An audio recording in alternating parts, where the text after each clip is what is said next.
ধর্মনগর থানার police. Heroin সহ ধৃত দুই। এই সাফল্যের বিষয়ে ধর্মনগর থানার ইন্সপেক্টর সুলেমান রিয়াং জানান, তাদের কাছে গোপন সূত্রে খবর আসে কদমতলার দিক থেকে একটি গাড়ি করে কিছু নেশা সামগ্রী নিয়ে নেশা পাচারকারীরা ধর্মনগরের দিকে আসছে।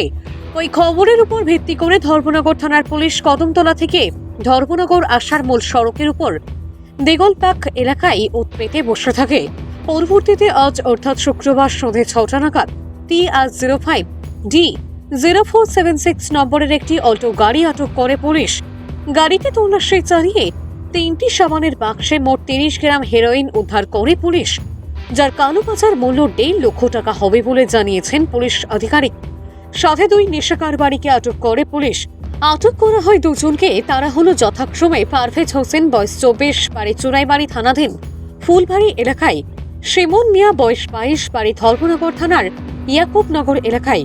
ধৃতদের বিরুদ্ধে NDPS ধারায় মামলা নিয়ে তদন্ত শুরু করেছে ধর্মনগর থানার পুলিশ। ভানুচন্দ্রের রিপোর্ট, আসাম প্রাইম নেটওয়ার্ক। গোপন খবরের ভিত্তিতে একটা খবর পাই যে কদমতলা এরিয়া থেকে আলটু গাড়িতে করিয়া ড্রাগস আইতে পারে, এরকম একটা খবর পাইয়া আমি এবং ইন্সপেক্টর হরেন্দ্র দেববর্মা এবং TSR স্টাফ সহকারে আমরা দিগলবাগ চৌমুনি এলাকায় আমরা পেতে বসি।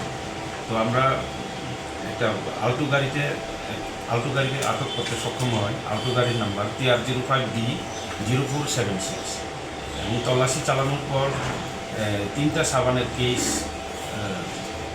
যাকে দেখে মনে হয় ড্রাগস। তো আমরা আটক করি দুইজনকে ড্রাগস সহকারে।